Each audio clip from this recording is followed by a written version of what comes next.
पहली आइकॉनिक रसोई। अदनान और मदीहा नीचे आते हैं तो उन दोनों को साथ ऐसे आता देख हॉल में बैठी रुखसार जी, नाजिया जी, जमीला और शिफा जी के चेहरे पर एक मुस्कुराहट आ जाती है। उन्हें देखकर लग रहा था जैसे उन्हें एक दूसरे के लिए ही बनाया गया हो। अदनान का वो ब्लैक कुर्ता पजामा और मदीहा का वो yellow frock suit with organza दुपट्टा भी एक दूसरे को कम्प्लीमेंट कर रहा था।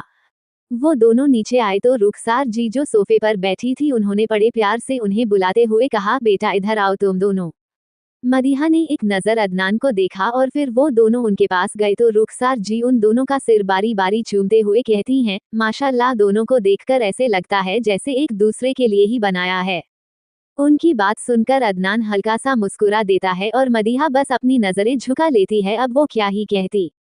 शिफा जी, बेटा तुम इस वक्त यहाँ, अभी तो तुम अपने स्टडी रूम में होते हो, कुछ काम था? अदनान जी, अम्मी कपकेक ने बताया कि कोई रस्म थी जो करनी थी। उसकी बात सुनकर मदीहा उसे घूर कर देखती है। घूरने की दो वजह थी, पहली उसने सबके सामने उसे कपकेक बुलाया था, दूसरा उसने रस्म का जिक्र किया था। शिफा जी नासमझी में, नहीं तुम्हें लेकर तो कोई रस्म नहीं थी मदीहा, हमने कब कहा था किसी रस्म का बेटा। मदीहा उनकी बात सुनकर बेचैनी में उसे देखती हैं तो अदनान उसके कुछ कहने के पहले ही कहता है, कोई पहली रसोई की रस्म है ना।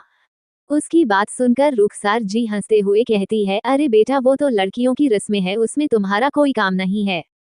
अदनान उनकी बात सुनकर एक पल उन्हें देखता है, फिर गहरी आवाज में कहता है, पर निकाह तो हम दोनों का हुआ है ना, और अगर रस्म मेरी बीवी करेगी तो मुझे भी करना पड़ेगा।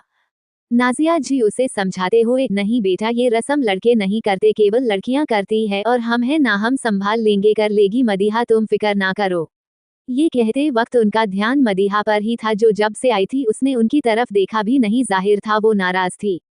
उनकी बात सुनकर अदनान हल्का तल्खी से मुस्कुराते हुए उनसे कहता है, देखा मैंने कैसे रस्म कराए आज आपने, ये जानते हुए भी कि मेरी बीवी को कुकिंग नहीं आती, आप लोगों ने मुझसे बिना पूछे उसे किचन में भेजा, और फिर क्या हुआ यह मुझे आप लोगों को बताने की तो जरूरत नहीं है। उसकी बात सुनकर सब समझ गए कि उसे सब पता है और सब बिल्कुल खामोश हो जाते हैं। वहीं मदीहा भी अदनान को ही देख रही थी, उसे उम्मीद नहीं थी कि वो कुछ ऐसा कहेगा नीचे आकर, और अब उसे खुद पर गुस्सा आ रहा था कि उसने क्यों अदनान को सब बताया। वही अदनान सबको इस तरह खामोश देखकर आगे कहता है, आप सबको अंदाजा भी था कि अगर इसे कुछ हो जाता तो क्या होता, कोई ऊंच नीच हो जाती, वो जल जाती तो। उसकी बात सुनकर किसी के पास कुछ कहने को नहीं था। रुखसार जी फिर भी बात संभालते हुए कहती हैं, बेटा वो रस्म थी, करनी पड़ती है।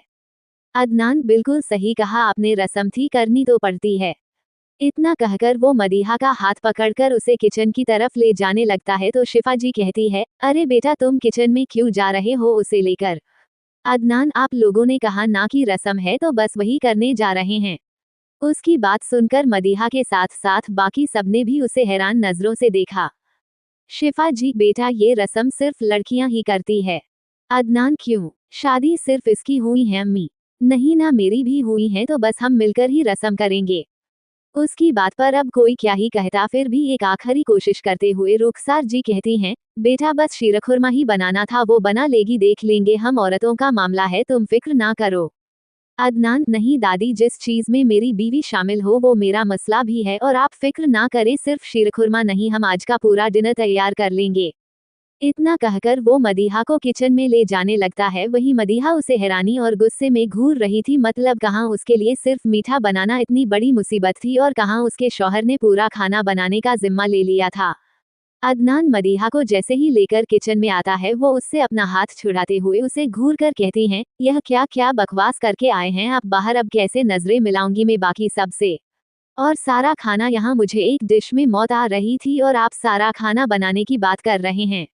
ये कहते कहते वो घबराने लगी थी। अदनान उसकी बात सुनकर और उसे इस तरह घबराते देख बिना कुछ कहे फौरन उसे गले लगा लेता है। उसके ऐसे अचानक गले लगाने पर पहले तो वो उससे दूर होने के लिए कसमसाने लगती, पर तभी उसे अपनी पीठ पर अदनान के हाथ महसूस होते हैं जो धीरे धीरे उसकी पीठ सहला रहा था। अदनान उसकी पीठ सहलाते हुए ही उसे शांत करते हुए बेहद प्यार से कहता है, शुश कपकेक शांत, कुछ नहीं हुआ है, मैं हूं ना, और तुम खुद सोचो अगर तुम सारा खाना बनाओगी तो सब कितने इम्प्रेस हो जाएंगे और सबको लगेगा कि तुम कितनी समझदार हो। उसके ऐसे कहने पर मदीहा उससे थोड़ा दूर होकर कुछ सोचते हुए कहती है, हाँ आप कह तो सही रहे हो, ठीक है हम सारा खाना बनाएंगे। उसे वापस शांत देखकर अदनान एक चैन की सांस लेता है और वो दोनों काम पर लग जाते हैं। इधर बाहर बाकी सब अभी भी किचन में ही देख रहे थे। नाजिया जी बेचैनी से कहती है, लो भाई, आज तक किसी ने ऐसी ऐसी पहली रसोई देखी है जिसमें लड़का खाना बना रहा हो। शिफा जी हल्का सा मुस्कुराते हुए, आज तक किसी और के पास अदनान भी तो नहीं था, अब जब मदीहा के पास है तो आप लोगों ने सोचा भी कैसे कि वो उसे अकेले कुछ भी करने देगा। जमीला जी हल्का मुस्कुराते हुए, यह अदनान और मदीहा की पहली रसोई है, कुछ तो अलग होगा ही, और मुझे तो पता नहीं क्यों ऐसा लग रहा है कि हमें और भी बहुत झटके मिलेंगे आगे। उनकी बात सुनकर सब मुस्कुरा देते हैं और वापस आपस में बातें करने लगते हैं, क्योंकि अब जब अदनान था मदीहा के पास तो उनको फिक्र करने की क्या जरूरत थी।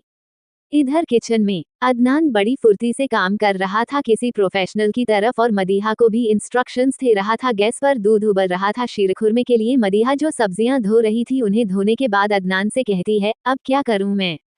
अदनान, एक काम करो, ड्राई फ्रूट्स कट कर दो। उसकी बात सुनकर वो ड्राई फ्रूट्स कट करने लगती है। अदनान की नजरें जैसे ही उस पर जाती है, उसकी आंखें एकदम गहरी हो जाती है। वो ऐसे ड्राई फ्रूट्स काट रही थी कि ड्राई फ्रूट्स कटे ना कटे उसका हाथ पक्का कट जाएगा। ये देखकर अदनान फौरन उसके पास जाकर उसके हाथ से चाकू लेते हुए कहता है, तुम रहने दो, मैं कर लूंगा।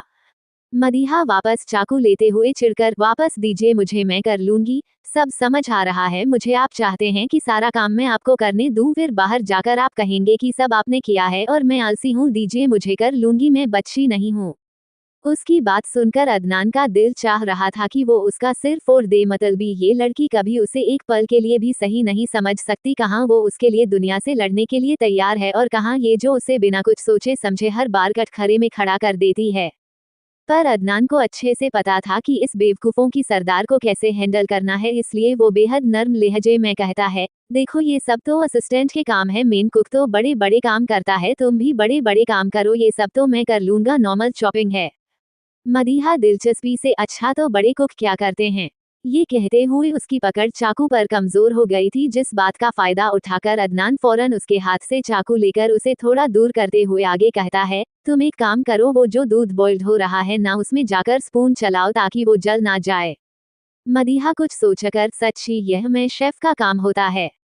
अदनान मुझशी। उसकी बात सुनकर मदीहा वैसे ही करने लगती हैं जैसे जैसे उसने कहा था। वो दोनों अपने अपने काम ही कर रहे थे कि तभी किचन के बाहर खिड़की के पास से कहीं किसी गाने की आवाज आई। गाना कुछ ऐसा था, पीयू बोले पिया बोले मम, जानू ना, जिया डोले होल होल, क्यों ये डोले जानू ना, दिल की जो बातें हैं, बातें जो दिल की हैं, दिल ही में राखना पिया, लैब तो ना खोलूं मैं, खोलूं ना लैब तो पर, आंखों से सब कह दिया।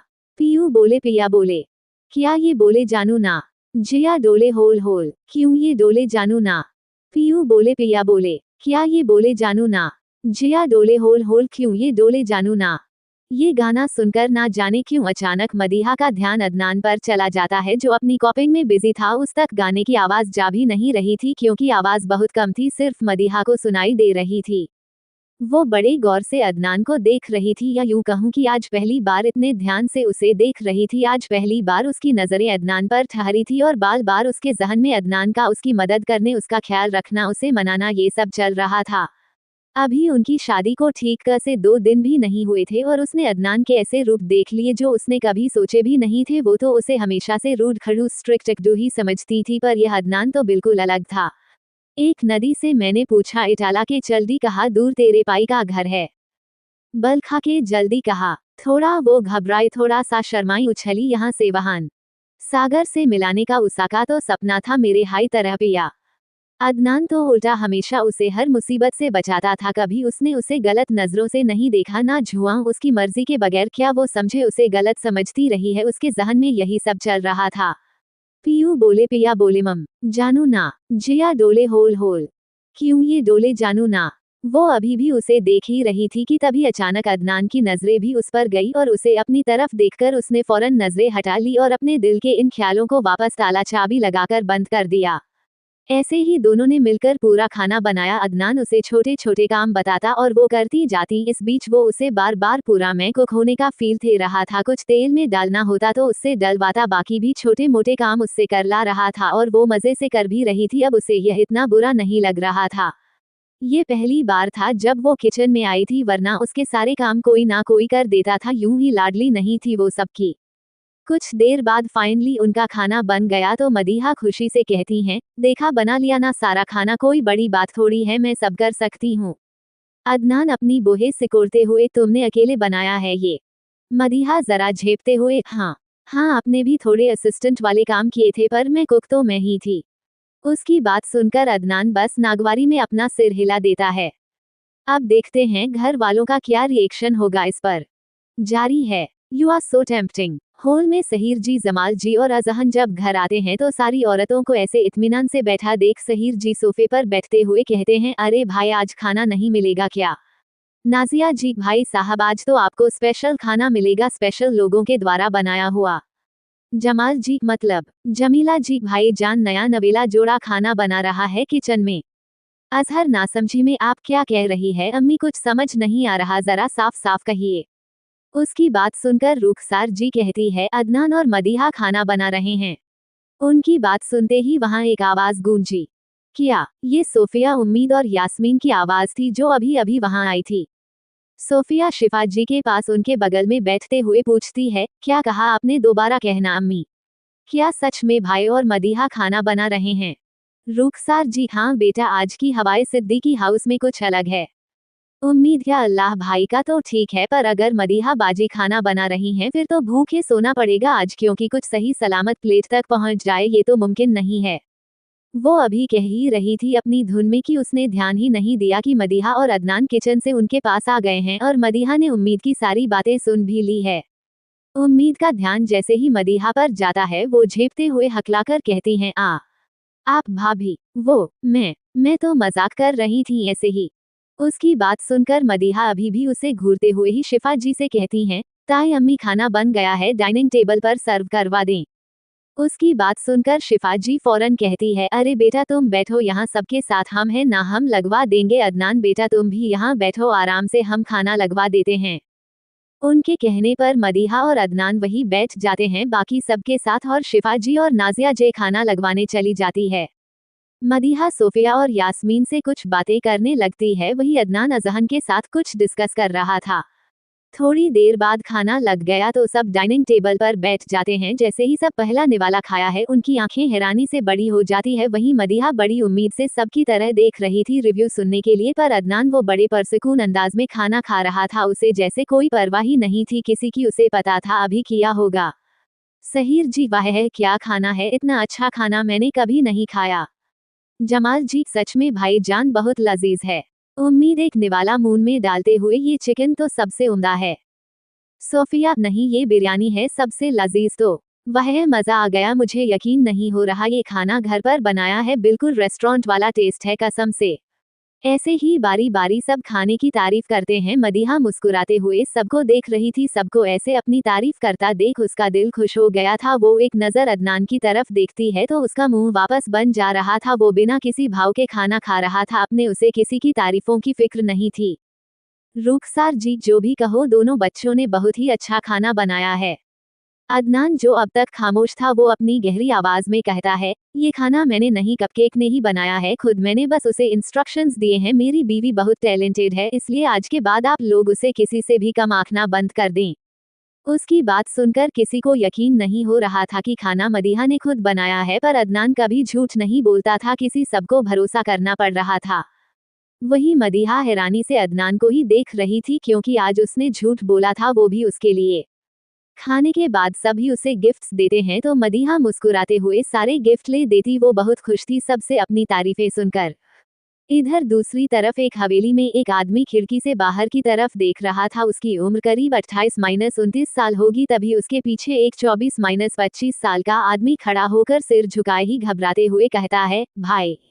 उसकी बात सुनकर वो आदमी फौरन पलटकर एक जोरदार थप्पड़ उसे मारता है, जिससे उस लड़के का चेहरा एक तरफ झुक जाता है। वो पहला लड़का जिसने गुस्से में चांटा मारा था वो गुस्से में चीखते हुए कहता है, जेहान अंदाजा भी है कि क्या हरकत की है तुमने, अगर लड़कियों को रेप करना का इतना शौक है तो करो, पर कम से कम उनकी डेड बॉडीज तो ठीक से ठिकाने लगाओ। आज तुम्हारी वजह से मेरी रेपुटेशन, मिर्जा गाजी की रेपुटेशन खतरे में आ गई है, क्योंकि मेरा छोटा भाई इतना बेवकूफ है कि उससे एक डेड बॉडी तक ठीक से छुपाई नहीं गई। तुम्हें पता है ना, कुछ महीनों बाद इलेक्शन है, अगर किसी को पता चला कि उस लड़की का रेप तुमने किया है तो मेरी पार्टी पर क्या असर पड़ेगा जानते भी हो। जेहान जरा घबराते हुए, भाई मुझे माफ कर दो, आगे से मैं ध्यान रखूंगा, मैं इलेक्शन होने तक किसी लड़की को हाथ भी नहीं लगाऊंगा, बस इस बार मुझे बचा लो। उसे ऐसे देखकर मिर्जा कुछ कहता, तभी वहां पर उसका असिस्टेंट पंकज आकर सिर झुकाकर कहता है, साहब हमने बहुत कोशिश की उस लड़की के घर वालों को मनाने की, पर वो लोग पैसे लेकर भी मुंह बंद करने के लिए तैयार नहीं है और अब ये केस मीडिया की नजर में भी आ गया है। मिर्जा गुस्से में, तो तुम मुझे यह मनहूस खबर सुनाने यहाँ क्यों आए हो? उस लड़की के परिवार वालों को उठा दो या मरवा दो, पर मुझे ये केस रफा दफा चाहिए। पंकज सर, अगर ऐसे किया तो बात और बिगड़ जाएगी, क्योंकि वो फैमिली अभी मीडिया की नजर में है, अगर उन्हें कुछ हुआ तो केस और मजबूत हो जाएगा, और वैसे भी वो लोग केस कोर्ट तक लेकर जाना चाहते हैं।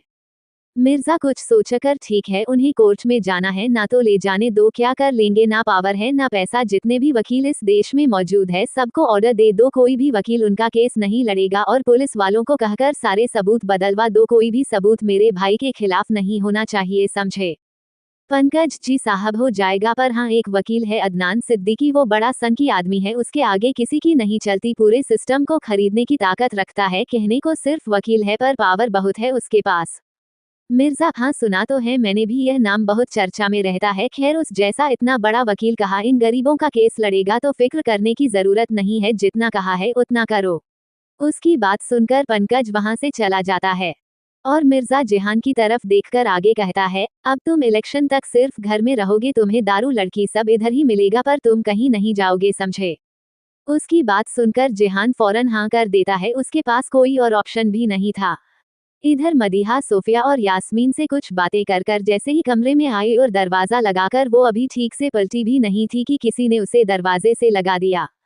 इस अचानक हुए हमले पर उसने जैसे तैसे खुद को संभाला और नजरें उठाकर देखा तो सामने अदनान था, जो फिलहाल उसके बहुत नजदीक खड़ा था और उसने अपने दोनों हाथों को उसके इर्द गिर्द कर रखा था ताकि वो भाग ना जाए। मदीहा की सांसें पहले ही उसकी नजदीकी से ऊपर नीचे हो रही थी, ऊपर से उसकी वो नजरें, उसके लिए ये करीबी बर्दाश्त करना मुश्किल था। मदीहा अपनी घबराहट छुपाते हुए, क्या हुआ आप? अदनान हल्का सा उस पर झुकते हुए जरा सरखोशी में कहता है, कहाँ थी अब तक, इतनी देर कहाँ लगा दी आने में, पता होना चाहिए शौहर इंतजार कर रहा होगा। उसकी बात सुनकर और कुछ उसके कहने के तरीके को सुनकर मदीहा की सांसें रुक गई थी, वो फिर भी बड़ी मुश्किल से कहती है, वो मैं सोफिया से कुछ पढ़ाई से रिलेटेड पूछ रही थी। अदनान, अरे वाह, इतनी फिक्र होने लगी पढ़ाई की कि शौहर को भूल गई। उसकी बात सुनकर मदीहा उससे नजरें चुराते हुए वहां से जाने की कोशिश करते हुए कहती है, जाने दीजिए, नींद आ रही है मुझे। इतना कहकर वो उसे धक्का देकर बैट की तरह भागती है। अदनान की पकड़ जरा ढीली हो गई थी, इसलिए वो उसकी पकड़ से भाग पाई थी, पर वो अभी थोड़ा ही आगे जा पाई थी कि अदनान पीछे से उसका हाथ पकड़ते हुए कहता है, तुम्हें नहीं लगता कि तुम कुछ ज्यादा ही सेल्फिश हो? उसकी बात सुनकर मदीहा फौरन उसकी तरफ देखकर उसे घूरते हुए कहती है, मैं तो नहीं हूँ सेल्फिश। ऐसे कौन से गन्ने चुरा लिए मैंने आपके भला जो मैं सेल्फिश हो गई? अदनान उसकी कमर पर अपने हाथ लपेटते हुए कहता है, तुम्हें तो पहली रसोई के इतने सारे गिफ्ट्स मिले, मुझे भी तो कुछ मिलना चाहिए। मदीहा उसकी बात सुनकर उसे एक नजर घूरती है, फिर अजीब सा मुंह बनाकर कहती है, आप क्या गहने पहनेंगे? अदनान उसकी बात सुनकर एकदम से कहता है, वॉट? मदीहा, वॉट क्या? मुझे तो ज्यादातर गहने मिले हैं, आप क्या गहने पहनेंगे अब? जरा अजीब शौक नहीं है? उसकी बातें सुनकर अदनान का दिल कर रहा था कि उसका सर फोड़ दे, पर बेचारा मोहब्बत के हाथों मजबूर था, इसलिए वो एक गहरी सांस लेकर अपना गुस्सा शांत कर कर वापस वैसे ही मदहोश आवाज में कहता है, मुझे जो भी चाहिए होगा वो मैं तुमसे ले लूंगा, किसी और की जरूरत नहीं है। फिर हल्का सा उस पर झुककर उसके बालों को स्निफ करते हुए कहता है, तुम्हें पता है कपकेक, तुम्हें देखकर मुझे कैसा लगा है? मदीहा नासमझी में, कैसा? अदनान, बिल्कुल वैसा ही जैसा तुम्हें तब लगेगा जब कोई तुम्हारे सामने तुम्हारा फेवरेट ब्लूबेरी चीज केक रख दे पर तुम उसे खा ना पाओ। You are so tempting cupcake, I wanna taste you. उसकी यह बातें मदीहा की सांसें रोक रही थी, अब वो और यहाँ नहीं रुक सकती थी, इसलिए बड़ी मुश्किल से कुछ सोचकर कहती हैं, अदनान जी। अदनान, जो अभी भी उसमें खोया हुआ था, वो वैसे ही आंखें बंद किए हुए उसकी बालों की खुशबू समेटते हुए कहता है, हम। मदीहा, वो मुझे कुछ कहना है। Adnan, yes cupcake, I am listening. Madiha, मुझे। अदनान, हम। मदीहा एक गहरी सांस लेकर, मुझे बाथरूम जाना है। उसके मुंह से ये सुनकर अदनान फौरन उसे दूर कर कर गुस्से में घूरते हुए कहता है, क्या कहा तुमने? मदीहा उससे नजरें चुराते हुए, बाथरूम जाना है, और क्या, कब गाकर सुनाऊं? अदनान को उसकी हरकत पर इस वक्त इतना गुस्सा आ रहा था कि वो पक्का उसे अपनी कमरे की बालकनी से नीचे पटक दे।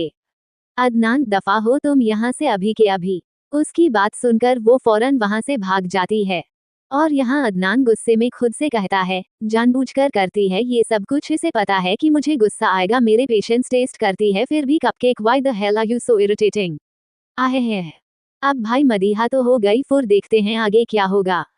जारी है। आप लोगों में से कुछ लोगों को मदीहा का कैरेक्टर इतना इंटरेस्टिंग नहीं लग रहा है तो थोड़ा वक्त दीजिए, उसका कैरेक्टर धीरे धीरे इतना इंटरेस्टिंग होगा कि आप लोगों को अपने आप पता चल जाएगा और इसकी झलक आपको बहुत ही जल्द कल परसों के एपिसोड से ही पता चलने लगेगी। थोड़ा इंतजार करिए। और हाँ, रही बात मोर रोमांस ऑफ फर्स्ट किस की, तो मेरी कहानी में हर चीज का एक वक्त है और हर चीज उस वक्त पर हो तो बेहतर है, वरना आपको उतना मजा नहीं आएगा।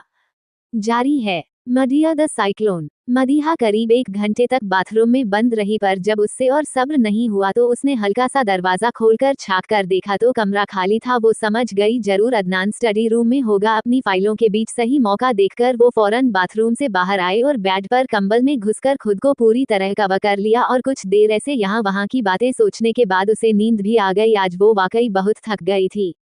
करीब आधी रात के बाद जब अदनान कमरे में वापस आया तो उसे मदीहा गहरी नींद में सोई हुई दिखाई दी। उसका ब्लैंकेट भी बेड पर बिल्कुल साइड में हो गया था और वो बिना ब्लैंकेट के खुद में सिकुड़ी हुई सी सो रही थी। ये देखकर वो नागवारी में सिर हिलाता है और फिर उसके पास जाकर पहले अच्छे से उसे ब्लैंकेट से ऊपर से नीचे तक कवर करता है, फिर हीटर चालू कर कर खुद कमरे की लाइट्स बंद करके उसके बगल में आकर उसे अपने आगोश में लेकर धीरे धीरे थपकी देने लगता है ताकि वो और गहरी नींद में चली जाए। जब उसे पूरी तरह से विश्वास हो जाता है कि वो आराम से सो गई है तो खुद उसके माथे पर हल्का सा चूमकर वो भी अपनी आंखें बंद कर लेता है और कुछ देर बाद वो खुद भी गहरी नींद में था।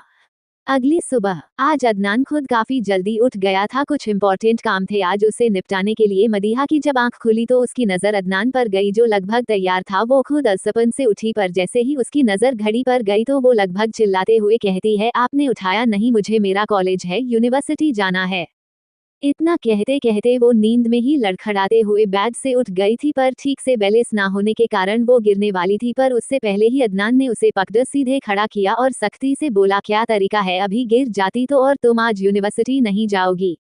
मदीहा हैरानी से, नहीं जाऊंगी का क्या मतलब है, क्यों नहीं जाऊंगी भला, आज मेरे ताया के लड़के का निकाह है क्या। अदनान उसे घूरते हुए, तुम्हारे ताया के लड़के का निकाह तो हो चुका है जिसके साथ होना था, समझी, और इसलिए नहीं जाओगी क्योंकि अभी तुम्हारी तबीयत बिल्कुल ठीक नहीं है। 2 दिन पहले बुखार था तुम्हें, कल इतना काम किया है तुमने, इसलिए तुम आज क्या, जब तक एग्जामिनेशन डेट नहीं आ जाती तब तक कहीं नहीं जाओगी, घर में बैठकर पढ़ाई करो। मदीहा उसकी बात से हल्का सा झेंपी, पर जैसे ही उसने उसकी आगे की बात सुनी वो फौरन अपने रोल में आते हुए गुस्से में कहती है, ऐसे कैसे नहीं जाऊंगी, मेरी पढ़ाई का नुकसान होगा, ऊपर से अटेंडेंस भी जाएगी, मैं तो जाऊंगी और आप कोई नहीं होते, मुझे रोकने वाले कोई हक नहीं है आपको। अदनान बिना उसकी तरफ देखे ड्रेसिंग टेबल के पास जाकर अपनी घड़ी पहनते हुए मिरर से ही उसे देखकर कहता है, वो जो निकाहनामा साइन किया था ना तुमने, उसी ने हक दिया है मुझे तुम्हें रोकने टोकने का, और तुम्हारे भले के लिए कह रहा हूँ, समझी, इसलिए कहीं नहीं जाओगी।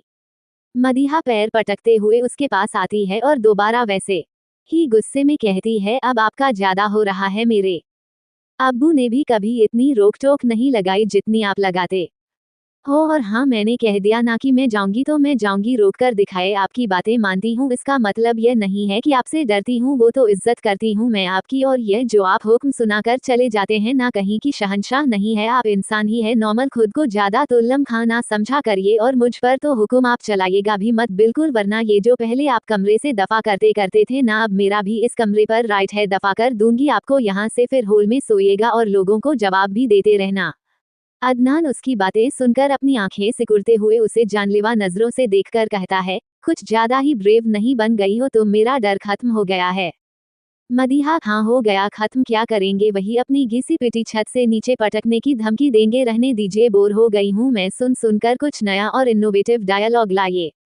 अदनान उसकी बात सुनकर पहले तो एक नजर उसे घूरता है, फिर अजीब तरह से मुस्कुराते हुए उसके हल्का सा नजदीक आकर उसके ऊपर झुककर बेहद मदहोशी भरी आवाज में उसके कान के पास जाकर कहता है, मैं सीधे सीधे बड़े प्यार से तुम्हें कह रहा हूँ कि घर में बैठो, वरना अगर मैं अपनी पर आया तो तुम्हारा वो हाल करूंगा कि नीचे हॉल तक जा नहीं पाओगे उठकर। उसकी डबल मीनिंग वाली धमकी सुनकर मदीहा फौरन 2 कदम पीछे हुई और उसे हल्का सा धक्का देते हुए घबराकर कहती हैं, या अल्लाह कितने बड़े ठरकी हैं आप, शर्म नहीं आती आपको, कैसी बातें कर रहे हैं। अदनान हल्का सा मुस्कुराकर अनजान बनते हुए मासूमियत से कहता है, मैं तो तुम्हें हाथ पैर बांधकर कमरे में छोड़ने की बात कर रहा था, तुमने क्या सोचा। उसकी बात सुनकर मदीहा को साफ साफ समझ आ रहा था कि वो क्या कहना चाह रहा था और क्या कह रहा है, पर वो उसे कोई सफाई नहीं देती बल्कि चुपचाप उसे वैसे ही घूर कर देखने लगती है। वही अदनान उससे दूर होकर हल्का सा प्यार से उसके माथे को चूमते हुए कहता है, मैं जा रहा हूँ, कुछ इम्पोर्टेंट काम है, लेट हो जाएगा शायद, और तुम मैंने जो कहा है वही करना। अगर लौट के आते वक्त मुझे पता चला कि तुमने कोई नया कांड किया है तो तुम्हारी कसम मैं तुम्हें छोड़ूंगा नहीं। इतना कहकर वो एक नजर मदीहा की तरफ देखता है, पर वो बिल्कुल उसे नजरअंदाज कर देती है, तो वो भी अपना कोट लेकर सीधा वहां से चला जाता है। और हाँ, आज उसने टाई ही लगाई थी। उसके जाने के बाद मदीहा दरवाजे की तरफ देखकर खुद से कहती है, आप मुझे कहेंगे कि यह ना करूं और मैं ना करूं, ऐसे कैसे हो सकता है। अब तो आप मुझसे जो ना करने के लिए कहेंगे वो मैं सबसे पहले करूंगी। मुझे यूनिवर्सिटी ना जाने का कहकर गए थे ना, अब तो मैं जरूर जाऊंगी और देखती हूँ कौन रोकता है मुझे। आपकी धमकियों से बहुत डर ली मैं, अब डरने घबराने और बर्बाद होने की बारी आपकी, मिस्टर जबरदस्ती के हस्बैंड। इतना कहकर वो नाक सिकुड़ते हुए अलमारी से अपने कपड़े लेकर बाथरूम में चली जाती है। करीब 1 घंटा बाद वो नीचे हॉल में आती है तो उसने अपने रोज वाले कैजुअल कपड़े पहने रखे थे, नॉर्मल सा सूट, नॉर्मल सा दुपट्टा। उसे देखकर कोई नहीं करेगा कि 2 दिन पहले इसकी शादी हुई है, और वो किसी को बताना चाहती भी नहीं थे। वो जैसे ही हाल में आती है उसकी नजर दरवाजे की तरफ जा रही सोफिया और यास्मीन पर जाती है, जिनके हाथ में उनके बैग थे, और वो पीछे से ही जोर से उनको चिल्लाकर कहते हैं, अरे रुको, कहाँ जा रही हो, मुझे छोड़कर जाना है क्या, शादी किया हुई भूल गई तुम दोनों तो मुझे। उसकी आवाज सुनकर सोफिया और यास्मीन के जाते कदम रुक जाते हैं और वो उसकी तरफ पलटकर देखती हैं तो वो दौड़ते हुए उनके पास ही आ रही थी। बाकी घर वाले भी वहीं मौजूद थे और उसे इस तरह दौड़ते हुए जाते देख रहे थे। मदीहा सोफिया के पास पहुंचकर उसका एक बाजू पकड़ जोर जोर से हौंकते हुए कहती है, मुझे भूल गए थे क्या, मैं भी तुम्हारी क्लास में हूँ, तुम्हारी ही यूनिवर्सिटी में। नहीं, मुझे लगा बादाम खाते नहीं हो, थोड़ा दिमाग कमजोर होगा। सोफिया जरा हैरानी से, तुम चल रही हो यूनिवर्सिटी, पर भाई ने तो कहा था कि तुम नहीं जाओगी, हमने पूछा था उनसे। मदीहा चिढ़ते हुए, यूनिवर्सिटी में जाती हूँ या तुम्हारे भाई, मुझसे पूछा करो ना, मेरे मसले उनसे क्यों पूछती हो। और हाँ, क्यों नहीं जाऊंगी भाई, अटेंडेंस क्या मेरे फूफा जी देते हैं, जो नहीं जाऊंगी तब भी प्रेजेंट लगा देंगे। यास्मीन उसे घूरते हुए, पर तुम्हारे मियाँ ने तो कहा था कि तुम्हारी तबीयत नहीं ठीक। मदीहा उसे घूरकर, तुम्हें दिख रही हूँ ना सामने, ठीक ठाक कुछ नहीं हुआ है मुझे, वो तो यूं ही है, और मैं चल रही हूँ, एग्जाम में इतने कम दिन है, बहुत पढ़ना है मुझे और लाइब्रेरी से कुछ किताबें भी लेनी है। इतना कहकर अचानक उसके दिमाग में कुछ आता है और वो बड़ी भोली सी शक्ल बनाकर सहीर जी के पास जाती है और बड़ी प्यार से अपने शब्दों को चाशनी में नहलाते हुए कहती है, ताया अब्बू कॉलेज जाना जरूरी है, मैं जाऊँ ना। सहीर जी बड़े प्यार से उसका सिर सहलाते हुए कहते हैं, हाँ हाँ बेटा जरूर जाओ, पढ़ाई तो बहुत जरूरी है और तुम्हें किसी से इजाजत लेने की जरूरत नहीं है, जैसे पहले करती थी वैसे ही करो, कुछ नहीं बदला। और यूनिवर्सिटी तो खैर रोज का काम है, रोज पूछोगी क्या। उनकी बात सुनकर वो खुश हो जाती है। वहीं नाजिया जी उसे बड़ी अजीब तरीके से घूर रही थी। जब उनसे रहा नहीं गया तो वो जरा हैरानी से कहती है, आज तक तो तुम्हें कभी यूनिवर्सिटी जाने की इतनी जल्दी नहीं थी, आज कैसे यूनिवर्सिटी की याद आ रही है। वैसे तो रोज तुम्हें सोफिया बड़ी मुश्किल से उठाती है, तब तो तुम्हें मौत आती है। मदीहा उनकी बात सुनकर अपनी आंखें मींचते हुए खुद से कहती है, पता नहीं क्यों मुझे लगता है कि यह मेरी अम्मी है ही नहीं, इन्हें हमेशा मुझ में प्रॉब्लम दिखती है और खुद मेरे लिए प्रॉब्लम खड़ी करती है, या अल्लाह सब्र दे मुझे। फिर एक गहरी सांस लेकर जबरदस्ती मुस्कुराते हुए बड़े नम्र लहजे में रहती है, अम्मी इम्तिहान आ रहे हैं, जाना तो पड़ेगा, अटेंडेंस की बात है। शिफा जी, नाजिया जाने दो ना, क्यों परेशान कर रही हो उसे, बेटा जाओ, तुम्हें देर हो रही होगी ना, और हाँ कैंटीन में कुछ खा लेना। उनकी बात सुनकर वो मुस्कुराते हुए फौरन सोफिया और यास्मीन का हाथ पकड़कर जबरदस्ती उन्हें घसीटते हुए बाहर ले जाते हैं। बाहर ही ड्राइवर उनका इंतजार कर रहा था, इसलिए वो तीनों कार में बैठकर सीधा यूनिवर्सिटी की तरफ चली जाती है। यास्मीन वहीं से डायरेक्ट अपने घर जाने वाले थे। सोफिया मदीहा को घूरते हुए, आज तुम्हें इतनी जल्दी क्यों है जाने की। मदीहा, तुम इतना शक क्यों कर रही हो, वो तो रोज यूनिवर्सिटी जाना होता है, अब चुप हो जाओ, मेरा वैसे ही सर दर्द हो रहा है। यास्मीन उसे चिढ़ाते हुए शरारती मुस्कुराहट के साथ कहती है, सर दर्द हो रहा है, ऐसा क्या कर दिया जीजू ने। मदीहा मायूसी से, वो क्या करेंगे, वो तो खुद ही सिर दर्द है। सोफिया उसे डांटते हुए, मदीहा जरा शर्म करो, शौहर है तुम्हारे, कुछ तो एहतराम करा करो, अब कम से कम पहले की बात अलग थी, अभी सुधर जाओ। उसकी बात सुनकर मदीहा जबरदस्ती उसे मुस्कुराते हुए देखती हैं और फिर चिढ़कर खिड़की से बाहर देखने लगती है। सोफिया भी नागवारी में सीरियल हिलाकर चुप हो जाती है। उसे पता था इस लड़की को समझने का कोई मतलब नहीं है, ये दुनिया जमाने की ढीठ है। फिर ऐसे ही दुनिया जमाने की बातें करते हुए वो लोग कॉलेज पहुंचते हैं। आज थोड़ा सा लेट थे इसलिए डायरेक्ट सीधा क्लास में चले जाते हैं और उसके बाद तो भाई सीधा बैक टू बैक क्लासेस थी उनकी।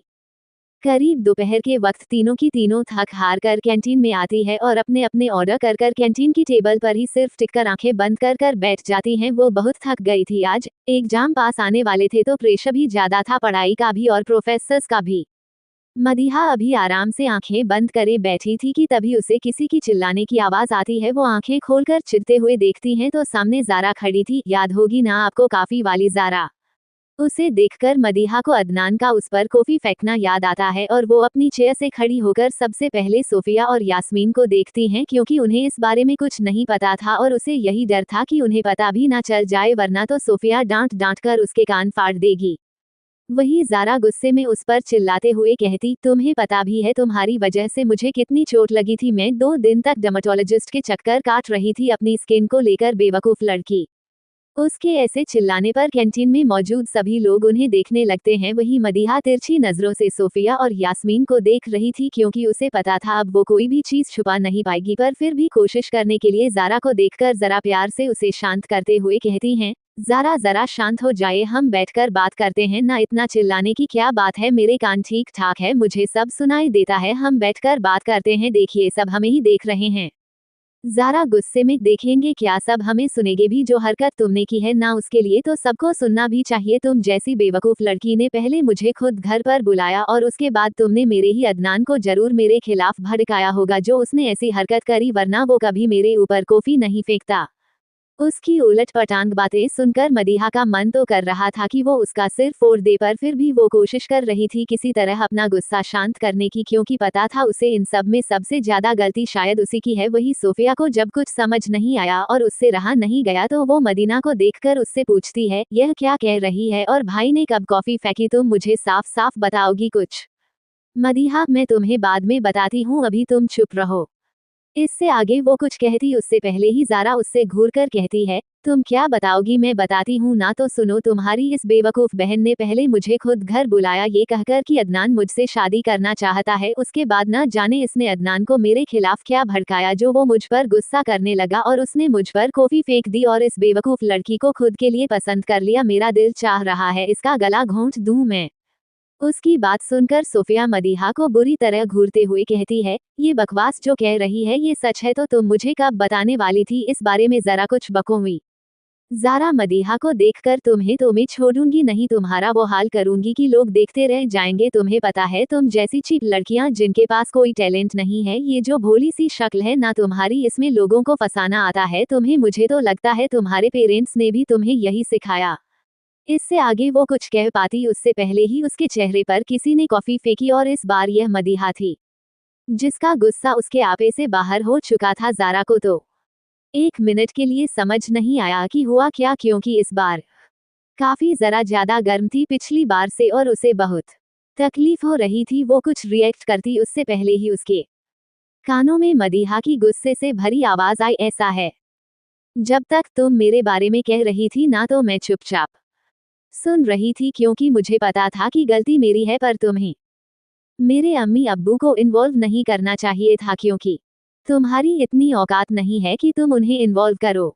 और यह जो तुम मेरे टैलेंट की बात कर रही हो ना, तो यह तुम्हारे टैलेंट से तो लाख गुना बेहतर है। जानती क्या हो मेरे बारे में? हाँ, माना कि मैं थोड़ी गलती कर दी थी तो मैं तुम्हें सॉरी भी करने वाली थी, तुमसे प्यार से बात कर रही थी, पर तुम तो सर पर चढ़कर नाच रही हो। ऐसा है मैं किसी का यह एटीट्यूड हैंडल नहीं करती। और हाँ, तुम्हारे फादर कोई मेरी यूनिवर्सिटी की फीस नहीं भर रहे हैं जो मैं तुम्हारा एहसान मानूं, अपनी औकात में रहकर बात किया करो, मुझे तुम अभी जानती नहीं हो मैं क्या हूँ और क्या कर सकती हूँ। ये जो 2.5 किलो का मेकअप लगाकर तुम बल खाते हुए यूनिवर्सिटी आती हो ना, तुम्हारे कैरेक्टर के बारे में पूरी यूनिवर्सिटी को पता है, लेकिन मुझे ऐसी चीप बातों के बारे में बातें करने का शौक नहीं है। और अदनान जी ने तुम पर कॉफी इसलिए फेंकी थी क्योंकि तुम इसी लायक हो। उस दिन तो मुझे तुम्हारे लिए बुरा लग रहा था, पर अब लग रहा है कि तुम्हें उबलते हुई कॉफी में डालकर उबालकर पी जाऊं मैं।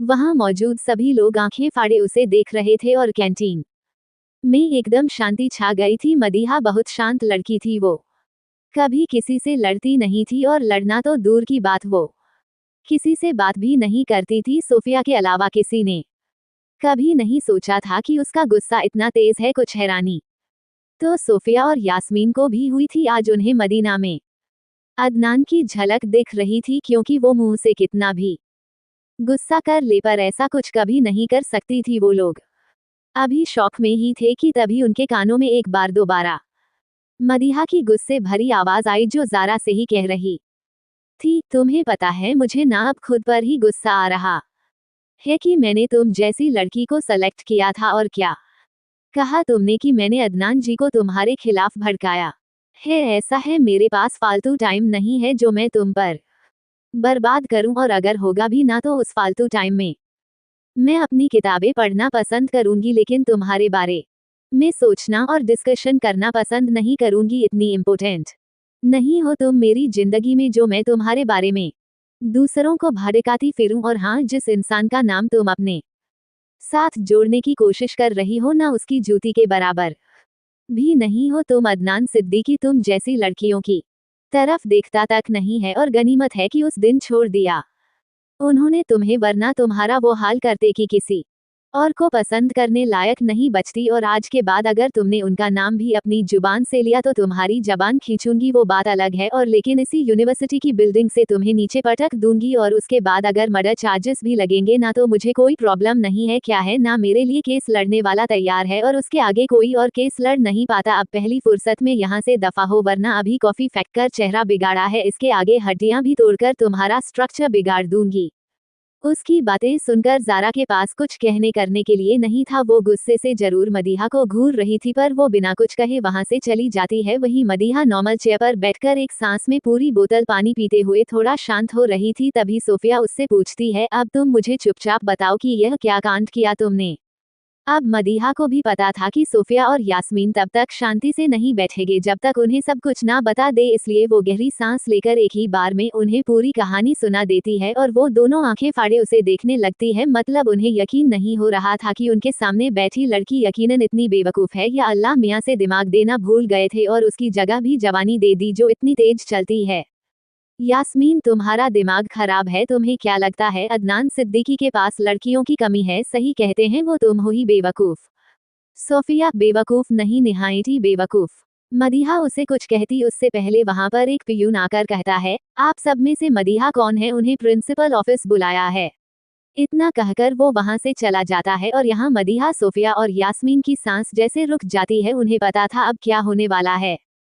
जारी है। I am here. दोपहर का वक्त। अदनान अपने ऑफिस में बैठा कुछ काम कर रहा था। उसकी कुछ इम्पोर्टेंट मीटिंग थी, पर लास्ट मोमेंट पर उसने मीटिंग कैंसिल कर दी। उसे न जाने क्यों आज कुछ ठीक नहीं लग रहा था। उसने जैसे तैसे सारे इम्पोर्टेंट काम दोपहर तक खत्म किया और वो अपनी कार की चाबी लेकर केबिन से जाने वाला था कि तभी वहां पर जैद आता है और उसे इस तरह हड़बड़ी में जाता देख पूछता है, सर आप इस वक्त कहाँ जा रहे हैं? मीटिंग तो सारी कैंसिल हो गई है ना। अदनान अपनी गहरी आवाज में बस इतना कहता है, घर। उसके मुंह से घर जाने का सुनकर जैद को जरा हैरानी होती है, क्योंकि अक्सर वो टाइम खत्म होने के बाद भी काम करता रहता था। अदनान का नेचर काफी वर्कहोलिक था, पर आज तो वो आधे टाइम में ही घर जा रहा था, इसलिए वो टेंशन लेते हुए पूछता, इस वक्त सब कुछ ठीक तो है ना सर? कोई परेशानी वाली बात तो नहीं है? आप तो 8 बजे से पहले कभी घर नहीं जाते। अदनान, कपकेक को छोड़कर आया हूँ घर पर, इसलिए जल्दी जा रहा हूँ। यहाँ का काम तुम संभाल लेना और मैं कल से पहले नहीं आऊंगा, ना ही मुझे कॉल करना, चाहे कितनी भी इमरजेंसी हो। उसके इंस्ट्रक्शंस सुनकर जेद हमें गर्दन हिलाता है और मुस्कुराते हुए कहता है, आप सच में बहुत फिक्र करते हैं उनकी। उसकी बात सुनकर अदनान हल्का सा मुस्कुराते हुए कहता है, बीवी तो होती ही केयर करने के लिए है, उसकी तो फिक्र ही की जाती है, उसे संभाला जाता है, प्यार से इज्जत करी जाती है, एहतराम किया जाता है। और खैर मेरी वाली की फिक्र जरा एक्स्ट्रा रहती है, मुझे उसका ऊपर का माला खाली है बिल्कुल, कब कौन सा नया बम लाकर सर पर फोड़ दे कहा नहीं जा सकता। वैसे तो रोज यूनिवर्सिटी जाती है तो वापस आते में थक कर सो जाती है, आज कहीं नहीं गई, घर पर छोड़कर आया हूँ और मुझे पूरा यकीन है कोई ना कोई नया तूफान उसने लाकर खड़ा कर दिया होगा मेरे लिए, और यह बेचैनी मुझे शायद इसीलिए हो रही है। उसकी बात सुनकर जैद की मुस्कुराहट और लंबी हो जाती है और वो हल्का सा हंसते हुए कहता है, ऐसा लग रहा है जैसे आप किसी 5 साल की बच्ची की बात कर रहे हैं। अदनान, वो बच्ची ही है और उतनी ही खतरनाक भी मुसीबतों का मेरी बीवी से एक गहरा रिश्ता है। वो घूम फिरकर उसके पास आ ही जाती है। खैर अब मैं जा रहा हूँ, तुम संभाल लेना सब। इतना कहकर बिना जैद की कोई बात सुने वहां से चला जाता है। वैसे भी वो उससे ज्यादा बातें नहीं करता था, काम के अलावा वो तो यहाँ बात मदीहा की थी, इसलिए उसके शब्द बाहर आए। इधर यूनिवर्सिटी में प्रिंसिपल ऑफिस के अंदर जारा, मदीहा, सोफिया और यास्मीन चारों प्रिंसिपल के सामने सिर झुकाए खड़ी थी और जारा बीच बीच में मदीहा को जानलेवा नजरों से घूर रही थी। प्रिंसिपल का पूरा ध्यान भी सिर्फ मदीहा पर था। वो तंग आ गए थे उसकी शैतानियों से, और पिछली बार जिस तरह से अदनान उन्हें धमका कर गया था, उनकी हिम्मत भी नहीं हो रही थी कि उसे कुछ कह सके। सजा देना तो दूर की बात पर इस बार उसने भी हद कर दी थी। जारा ने सरेआम इल्जाम लगाया था उस पर, हटिंग अटेम्प्ट का उन्हें कोई तो एक्शन लेना पड़ता। फिर भी वो अपनी आवाज में नरमी लाते हुए मदीहा से कहते हैं, मदीहा बेटा तुम मुझे बताओगी कि क्या क्या हुआ था। उनका इतना प्यारा जेस्चर देखकर तो सोफिया, यास्मीन और मदीहा तीनों की आंखें हैरानी से बड़ी हो जाती है, क्योंकि इससे पहले जितनी भी बात वो किसी सजा के लिए प्रिंसिपल ऑफिस लाई जाती थी, प्रिंसिपल सर बिना उसकी कोई बात सुने उस पर दाना पानी लेकर चढ़ जाते थे। और आज जब उसने इतनी बड़ी गलती कर दी है तो वो इतने प्यार से उससे बात कर रहे हैं, उसे तो यकीन ही नहीं हो रहा था। वही जारा प्रिंसिपल सर को मदीहा से इतनी सॉफ्टली बात करता देख चिढ़कर हल्का गुस्से में कहती है, सर आप इससे क्या पूछ रहे हैं, मैं बता रही हूँ ना, इसने मेरे ऊपर जानबूझ पर गरम गरम कॉफी फेंकी, आपको इसके खिलाफ कोई स्ट्रिक्टली एक्शन लेना होगा। उसकी बात सुनकर प्रिंसिपल सर मदीहा की तरफ देखकर दोबारा पूछते हैं, मदीहा क्या तुमने कॉफी फेंकी थी। मदीहा वैसे ही सर झुकाए शर्मिंदगी से हाँ मैं सिर हिला देती है। वही उसकी हाँ सुनकर प्रिंसिपल सर एक बार फिर दुविधा में फंस जाते हैं कि अब उसे सजा दे तो कैसे दें। प्रिंसिपल सर, अच्छा ऐसी कौन सी वजह थी जो तुम्हें इतना गुस्सा आया कि तुमने एक स्टूडेंट पर गर्मा गर्म कॉफी फेंकती, जान सकता हूँ। मदीहा हल्का गुस्से में, सर यह मेरी फैमिली के बारे में उल्टा सीधा बोल रही थी, मुझसे बर्दाश्त नहीं हुआ और गुस्से में सामने काफी रखी थी तो मैंने फेंक दी, पर फाइट इन्होंने शुरू की थी, आप कैंटीन में से किसी से भी पूछ लीजिए। उसकी बात सुनकर प्रिंसिपल जारा की तरफ देखते हुए पूछते हैं, क्या मदीहा सही कह रही है जारा। जारा हल्का झेपते हुए, सर यह आपको काफी कुछ झूठ बोल रही है, पहले इसने मुझे अपने घर पर बुलाया था और परेशान किया था, मैं सिर्फ इससे बात करने गई थी, और वैसे भी हम दोनों की हालत देखकर आपको पता चल रहा होगा कि गलत किसके साथ हुआ है, इसलिए या तो आप कोई एक्शन दीजिए वरना वैसे भी मैं अपने भाई को कॉल कर चुकी हूँ। उसकी बात सुनकर प्रिंसिपल सर एक गहरी सांस लेकर कहते हैं, ठीक है फिर जब आप लोगों को फैमिली ही इन्वॉल्व करनी है तो मदीहा तुम भी अपने घर से किसी को बुला लो, वैसे भी इस बार यह कोई छोटी बात नहीं है, दोनों के साथ बहुत कुछ हो सकता था, इसलिए अब फैमिली के बीच डिस्कशन होगा। उनकी बात सुनकर मदीना की तो जैसे पसीने छूटने लगे थे, जिस चीज से वो सबसे ज्यादा बचती थी हमेशा उसकी सिचुएशन वैसे ही बन जाती थी। वो फैमिली में से अदनान के अलावा किसी को बुला नहीं सकती थी, और अगर अभी उसने अदनान को बुलाया तो बस वो घर जाकर जो उसकी वोट लगाएगा ना, उसे तब कोई नहीं बचा पाएगा। इस बीच वहीं पर प्रिंसिपल रूम में एक प्यून भी मौजूद था जो सारी बातें सुन रहा था, और यह सब सुनते ही वो बड़े धीरे से सबकी नजरों से बचकर अपने फोन में किसी को एक मैसेज लिखकर टाइप कर देता है। इधर दूसरी तरफ अदनान की कार जैसे ही हवेली के बाहर आकर रुकती है, वो चाबी गार्ड को देखकर खुद अंदर आ जाता है। घर के सारे मेल तो अपने अपने कामों पर गए थे, सिर्फ औरतें मौजूद थी जो कि हॉल में बैठकर रात के खाने के बारे में डिस्कशन कर रही थी। तभी अदनान को ऐसे आता देख शिफा की फौरन उसके पास जाकर जरा हैरान होते हुए पूछती, बेटा आज इतनी जल्दी कैसे आ गया, वैसे तो 8 बजे से पहले कभी नहीं आता। अदनान चारों तरफ देखते हुए ही उन्हें जवाब देता है, अम्मी वो आज कोई ऐसा खास काम नहीं था, आप प्लीज कमरे में काफी भिजवा दीजिए एक।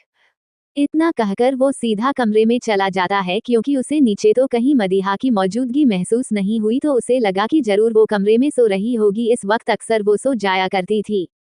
पर जब वो कमरे में आता है तो बेड पर कोई मौजूद नहीं था। बेड पर क्या, पूरे कमरे में कोई मौजूद नहीं था। पहले तो वो थोड़ा सा परेशान होता है, फिर सीधा जाकर बाथरूम में देखता है तो बाथरूम का दरवाजा भी बाहर से बंद था, बालकनी भी खाली थी। ये देखकर उसे जरा हैरानी होती है और वो फौरन वापस नीचे हॉल में आता है और जरा परेशान होते हुए शिफा जी से पूछता है, अम्मी कपकेक कहाँ है?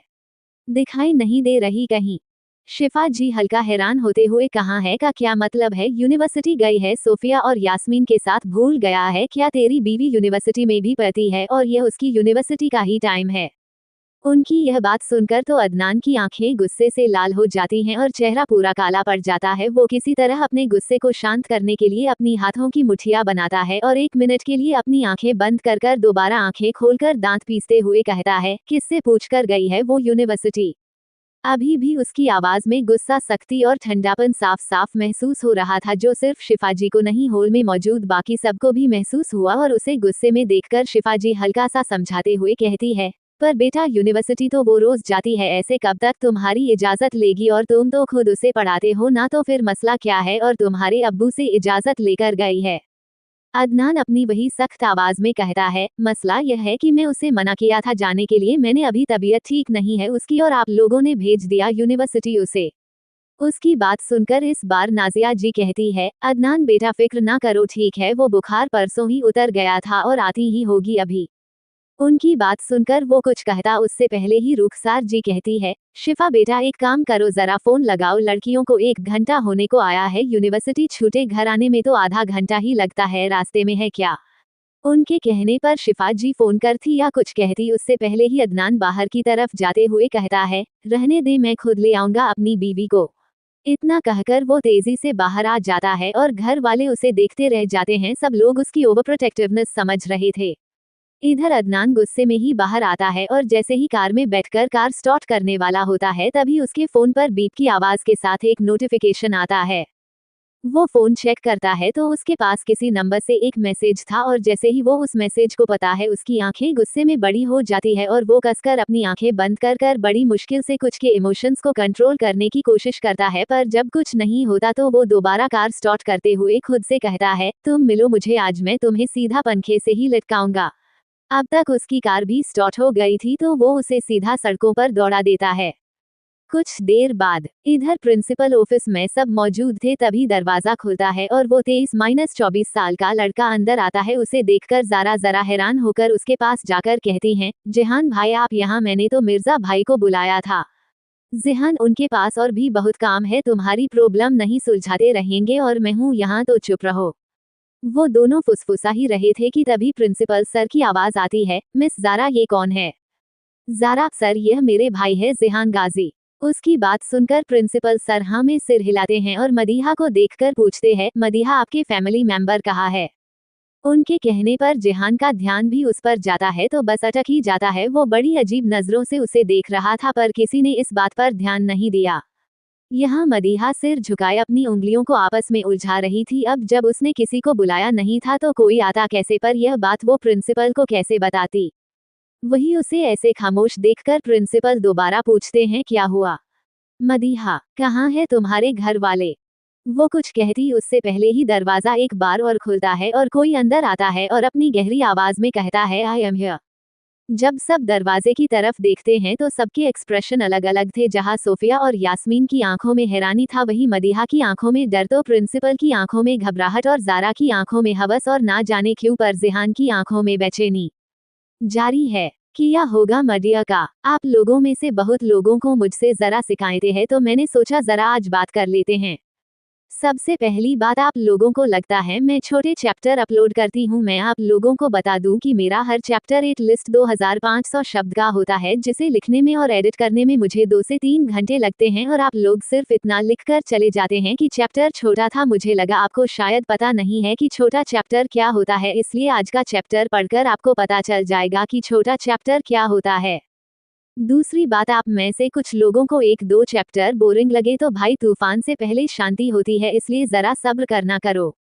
मैं कभी कहती हूँ कि मैं तो रोज चैप्टर अपलोड कर रही हूँ, लेकिन आप रोज कमेंट नहीं करते। नहीं, मैं कभी नहीं कहती कि कमेंट करो, ये करो, वह करो। मैंने आप पर छोड़ रखा है क्योंकि मुझे पता है कुछ लोग हैं जो मुझे सपोर्ट करने के लिए रोज कमेंट्स करते हैं और मुझे पता है वो करेंगे।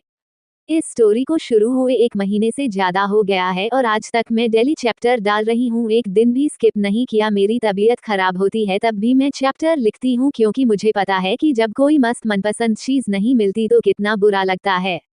इसलिए आप लोग भी समझो। अब आज का चैप्टर सच में बहुत छोटा है, क्योंकि मेरा बिल्कुल मन नहीं कर रहा था लिखने का। कल का चैप्टर थोड़ा इंटरेस्टिंग होगा, उम्मीद है मुझे। Now back to chapter. जब सब दरवाजे की तरफ देखते हैं तो सबके एक्सप्रेशन अलग अलग थे। जहां सोफिया और यास्मीन की आंखों में हैरानी थी, वहीं मदीहा की आंखों में डर, तो प्रिंसिपल की आंखों में घबराहट और जारा की आंखों में हवस, और ना जाने क्यों पर जिहान की आंखों में बेचैनी थी। दरवाजे पर अदनान खड़ा था, जिसकी आंखों में बेहिसाब गुस्सा था और चेहरा एकदम काला पड़ा हुआ था। वही उसे देखकर मदीहा की जान हलक में आ चुकी थी। उसे पता था अब उसे कोई नहीं बचा सकता था।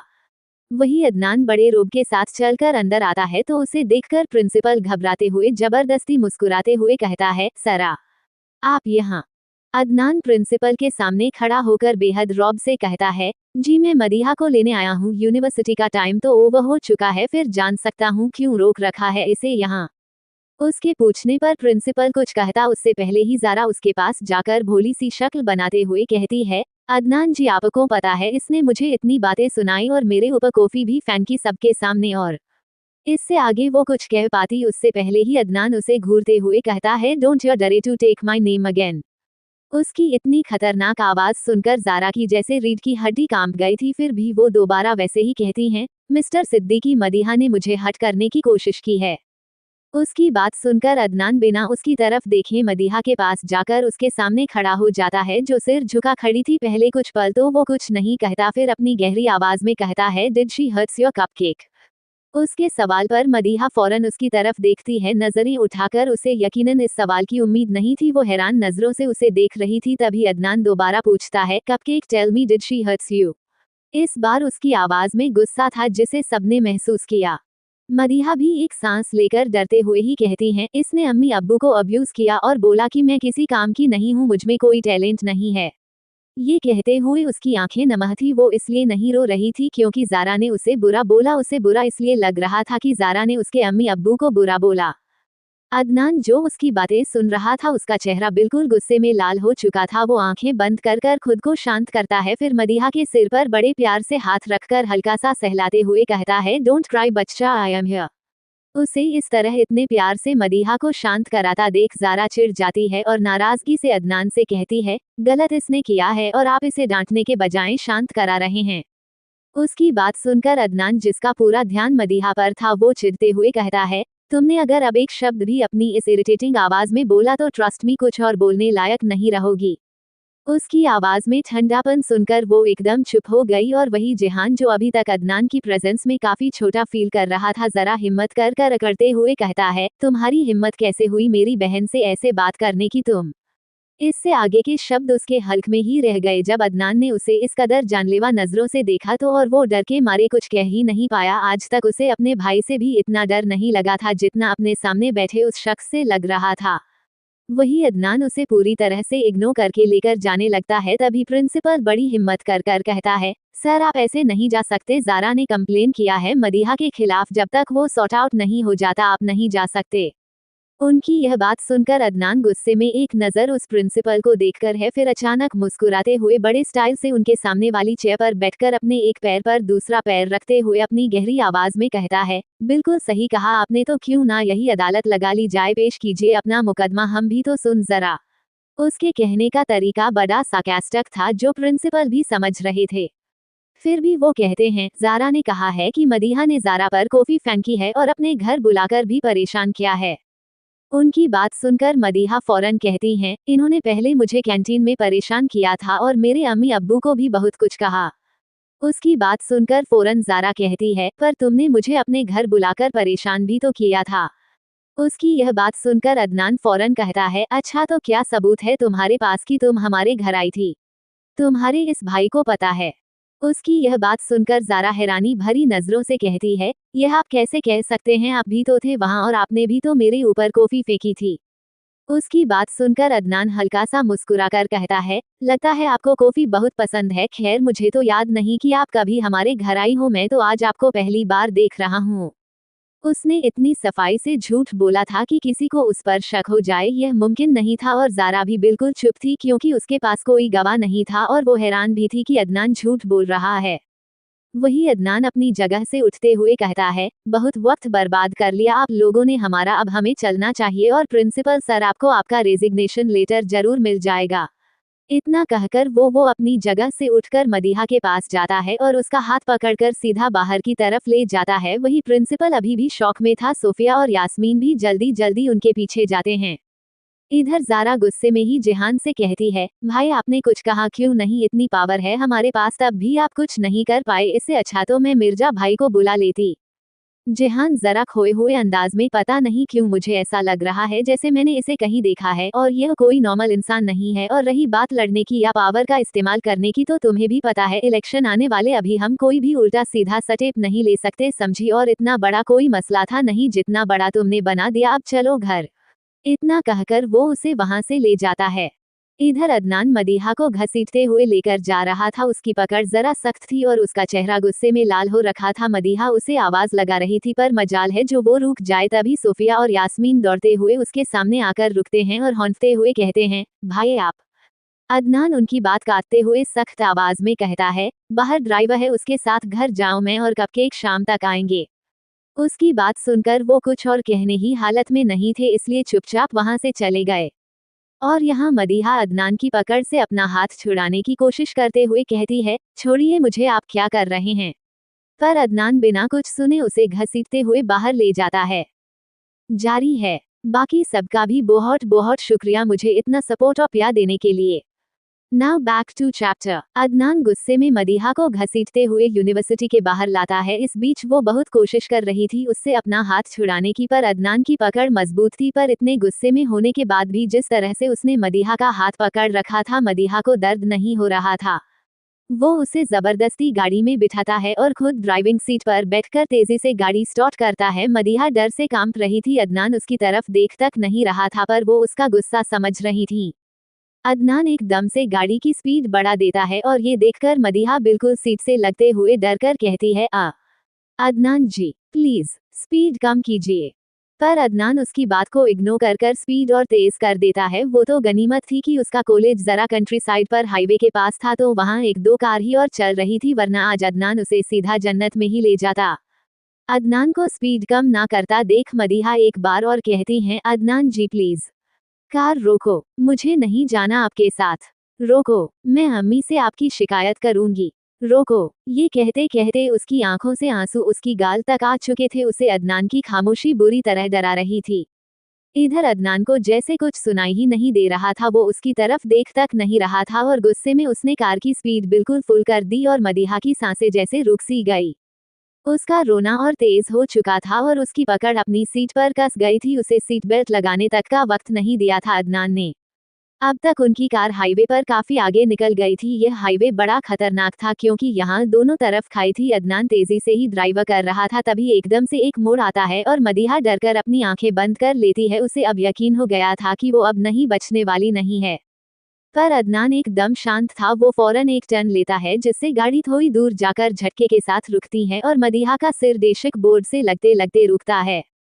इस झटके के कारण मदीहा फौरन आंखें खोलकर देखती है तो वो सही सलामत थी, बिल्कुल जिसकी उम्मीद उसे कुछ बची नहीं थी। अदनान अभी भी शांत था, या शायद सिर्फ बाहर से शांत दिख रहा था। उनकी कार अभी भी हाईवे के एक साइड पर रुकी हुई थी। अदनान एकदम से कार का गेट खोलकर बाहर चला जाता है और एक साइड खड़ा हो जाता है।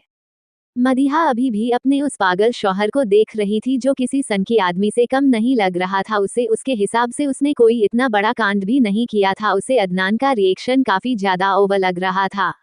ऐसे ही आधा घंटा बीत गया पर अदनान वापस नहीं आया। वो अभी भी बाहर ही देख रहा था। वहीं मदीहा जो अभी तक उसका इंतजार कर कर कर थक गई थी, वो कुछ सोचकर बाहर आई। उसे डर तो लग रहा था अदनान से, पर अब रात होने लगी थी। वो यहाँ और नहीं रुकना चाहती थी। वो किसी तरह डरते हुए उनके पास जाती है और उसके पीछे जाकर कहती हैं, अदनान जी। पर अदनान कुछ नहीं कहता, वो उसकी तरफ पलटकर भी नहीं देखता। मदीहा दोबारा जरा और नजदीक जाकर कहती हैं, अदनान जी मुझे घर जाना। उसकी बात सुनकर अदनान, जो अभी तक किसी तरह खुद को शांत करे खड़ा था, वो उसकी तरफ पलटता है और उसके कंधों से पकड़कर उसे कार के बोनट से लगाते हुए गुस्से में दांत पीसते हुए कहता है, क्यों तुम्हारे पैर तो घर में टिकते नहीं है, फिर क्या मसला है, रहो यही।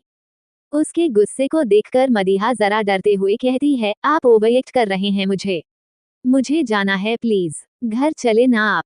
उसके मुंह से ओवरएक्ट सुनकर अदनान गुस्से में उसे घूरते हुए चिल्लाकर कहता है, ओवरएक्ट राइट, मैं ही हूँ जिसे बेफजूल तुम्हारी फिक्र रहती है, और तुम्हें कहाँ परवाह है किसी चीज की। जब मैंने कहा था कि घर पर रहना तो क्यों कहीं भी यूनिवर्सिटी, और डैम इट। उसकी इस तरह चिल्लाने पर मदीहा बुरी तरह घबरा जाती है और किसी तरह अटक कर कहती है, वो मेरी अटेंडेंस थी तो। अदनान उसकी बात काटकर, तुम्हारी अटेंडेंस ऑलरेडी 80% से ऊपर है, इसलिए फिजूल के बहाने बनाना बंद करो। तुम्हें मैं बेवकूफ लगता हूँ अपनी तरह? मुझे पता है तुम वहाँ सिर्फ इसलिए नहीं थी ताकि मेरी खिलाफत कर सको। उसकी बात सुनकर वो कुछ नहीं कहती बल्कि सिर झुकाकर खड़ी हो जाती है। उसकी हिम्मत नहीं थी कुछ कहने की। वहीं अदनान गुस्से में दोबारा उसे बुरी तरह झंझोरते हुए कहता है, क्या मिलता है तुम्हें ये सब कर कर? हर बार तुम जानबूझकर ऐसी हरकतें करती हो जिनसे मुझे गुस्सा आए, तकलीफ हो। आज तुम बोल दो साफ साफ, तुम्हारे साथ मसला है क्या? उसे ऐसे गुस्से में देखकर मदीहा कांपती आवाज में कहती है, ऐसी भी कोई बड़ी बात नहीं है, अगर आ गई मैं यूनिवर्सिटी तो क्या हो गया? ताया अब्बू की इजाजत लेकर आई थी, आप इस तरह मुझ पर गुस्सा नहीं कर सकते। अदनान गुस्से में, कौन हूँ मैं तुम्हारा? उसके पूछने पर वो कुछ नहीं कहती तो अदनान दोबारा चिल्लाते हुए पूछता है, I asked who the hell I am to you. उसके इस तरह चिल्लाने पर अदनान डरते हुए आंखें बंद कर कर कहता है, शौहर है। अदनान, ओ शुक्र अल्लाह, तुम्हें कम से कम याद तो है, तो क्या मेरी बातें तुम्हारे लिए मायने नहीं रखनी चाहिए? हाँ, हर बार यह बेवकूफियां, ये बचपना, यह खिलाफत क्यों? मदीहा डरते हुए सिसक कर ही, आई एम सॉरी, आगे से नहीं होगा, मैं कोई गड़बड़ नहीं करूंगी, प्लीज। Adnan, what sorry? हाँ, हर बार गलतियां कर कर सॉरी नहीं कहा जाता। मिसेज मदीहा अदनान सिद्दीकी। उसके मुंह से अपना नाम सुनकर आज मदीहा की सांसें जैसे रुक गई थी। यह पहली बार था सब किसी ने उसे इस तरह एड्रेस किया था, और वो किसी भी उसी का शौहर था। वो अभी खोई हुई सी उसे देख रही थी। तभी अदनान दोबारा अपनी सख्त आवाज में कहता है, तुम्हें क्या लगता है तुम ये बेवकूफ बनने का ड्रामा कर कर मेरे जज्बातों का मजाक बनाओगी, उन्हें नजरअंदाज करोगी और मैं बेवकूफ बनाता रहूंगा? उसकी बात सुनकर मदीहा हैरान नजरों से उसे देखती है जैसे उसकी कोई चोरी पकड़ी गई हो, और फिर फौरन नजरें चुराते हुए कहती है, माँ, मुझे घर जाना है और मैं खुद से चली जाऊंगी। आपको जो सोचना है सोचिए, मैं आपको जवाबदेह नहीं हूँ। इतना कहकर वो साइड से जाने लगती है, पर तभी अदनान दोबारा उसे बुरी तरह दबोच कर कार के बोनट से लगाते हुए कहता है, कोशिश भी मत करना भागने की, आज तुम मुझे मेरे सवालों के जवाब दोगी। बोलो, क्यों सब जानकर अनजान बनना रहता है तुम्हें? क्यों मेरे साथ यह ज्यादती कर रही हो? मदीहा उसकी पकड़ से खुद को आजाद करने की कोशिश करते हुए कहती है, मैं कुछ नहीं कर रही, समझे आप? मुझे जाना है तो प्लीज मुझे जाने दीजिए। मुझे डर लग रहा है आपसे, प्लीज। अदनान उसकी बातों को नजरअंदाज कर कर उसके चेहरे को हाथों में थाम कर इस बार बेहद मोहब्बत के साथ पूछता है, तरस नहीं आता तुम्हें मुझ पर? बोलो कपकेक, हर किसी को लेकर जब तुम इतनी रहम दिल हो तो मुझे लेकर इतनी पत्थर दिल कैसे हो सकती हो? क्यों करती हो ऐसा? तुम तो मुझसे ज्यादा मोहब्बत करती थी ना, उन्हें ये रिश्ता भी तो कहीं ना कहीं उन्होंने जोड़ा था ना, फिर क्यों है ये बेरुखी? मदीहा उसकी बातें सुनकर अब बुरी तरह कांप रही थी, पर अचानक वो उसे अपनी पूरी ताकत लगाकर धक्का देती है और गुस्से में रोते हुए कहती है, मुझे किसी को कोई जवाब नहीं देना, सुना आपने? नहीं देना कोई जवाब, और आप दूर रहो मुझसे। आई एम अ मर्डरर, मैंने उनका कत्ल किया है। आप दूर रहो, मैं आपको भी कुछ कर दूंगी। दूर दूर दूर। ये कहते हुए वो बुरी तरह पैनिक करने लगी थी। इस वक्त उसकी हालत बहुत बुरी थी, उसकी आंखों से लगातार आंसू बह रहे थे और वो बुरी तरह ऊपर से नीचे तक कांप रही थी। ये देखकर अदनान का दिल बुरी तरह घबरा रहा था। उसे पता था अब क्या होगा। उसे अब खुद पर गुस्सा आ रहा था कि क्यों उसने ये सवाल उससे किए, क्यों उसका माजी उसके सामने लाया, ये जानते हुए भी कि वो कितना दर्दनाक है। धीरे धीरे उसकी तरफ कदम बढ़ाते हुए उसे शांत करने की कोशिश करते हुए कहता है, बच्चा शुश, शांत, देखो इधर आओ मेरे पास, कम बेबी। पर मदीहा पर जैसे कोई असर नहीं हो रहा था। वो किसी बदहवास की तरफ लगातार पीछे हो रही थी और उसके मुंह से बस कुछ टूटे फूटे शब्द निकल रहे थे, दूर दूर रहो, मैं मर्डरर हूँ, गो। ये कहते हुए वो लगातार पीछे हो रही थी, जो कि मेन सड़क थी और वहां पर गाड़ियां जा रही थी। इधर मदीहा अभी भी बदहवास सी थी। वो वैसे ही खोए हुए अंदाज में कहती है, मैंने उन्हें मार दिया, I killed him mister prosecutor, I killed him. मुझे जेल में होना चाहिए, आई किल्ड हिम। अदनान बड़े धीरे धीरे उसकी तरफ कदम बढ़ाते हुए उसे शांत करते हुए कहता है, no cupcake, it's not your fault baby. वो बस एक एक्सीडेंट था, तुम सिर्फ 7 साल की थी बेबी। प्लीज शांत हो जाओ, इधर आओ मेरे पास, यहाँ आओ, कम। पर मदीहा को जैसे आपको सुनाई नहीं दे रहा था, वो लगातार पीछे हो रही थी और ऐसे ही पीछे होते होते वो एकदम बीच सड़क पर पहुंच गई। अदनान उससे जरा दूर ही था, वो उससे कुछ कहने वाला था कि तभी अचानक उसकी नजर मदीहा के लेफ्ट साइड जाती है, जहां से एक बड़ा सा ट्रक आ रहा था जो बिल्कुल उसके पास पहुंच चुका था और वो जोर से चीखता है, कपकेक। ट्रक लगभग मदीहा के पास पहुंच ही गया था, पर इससे पहले कि वो मदीहा को छू पाता, अदनान फौरन आगे बढ़कर उसे कमर से पकड़कर अपनी तरफ खींच लेता है और ट्रक तेजी से आगे निकल जाता है। गनीमत थी कि उन दोनों में से किसी को कुछ नहीं हुआ था, पर इस इंसिडेंट से मदीहा, जो अभी तक अपने सेंस में नहीं थी, फौरन जैसे होश में आती है और अदनान से डर के मारे और चिपक जाती है। वही अदनान को खुद होश नहीं था, उसे लग रहा था जैसे किसी से उसकी सांसें लेकर वापस उसे लौटाई हो। वो मदीहा को खुद से अलग कर कर ऊपर से नीचे तक देखते हुए पूछता है, बच्चा, तुम ठीक हो ना, कहीं लगी तो नहीं? मदीहा ने बस नामे सर हिला दिया, उसकी आंखों से आंसू अभी भी बह रहे थे अदनान को, पर शायद अभी भी सब्र नहीं आया था। उसने अपनी मोहब्बत को खुद से दूर जाते देखा था, यह उसके लिए आसान तो नहीं था। वो आहिस्ता आहिस्ता मदीहा के पूरे चेहरे को हल्का हल्का चूमने लगता है। वही मदीहा, जो अभी तक कांप रही थी, धीरे धीरे उसके टच से नॉर्मल होने लगती है। कुछ देर बाद जब अदनान को सुकून मिल जाता है कि वो पूरी तरह ठीक है, तो वो उसके गालों को थामकर बड़े प्यार से कहता है, I am sorry cupcake, sorry. Madiha, जो चुप थी, वो बेहद शांत आवाज में कहती है, घर जाना है।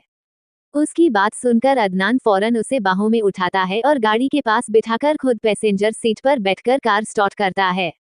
मदीहा खामोशी से खिड़की के बाहर देख रही थी और अदनान ड्राइवर करते हुए उसे ही देख रहा था। आज कितनी तकलीफ हुई थी उसे ऐसे देखकर, यह उसे ही पता था।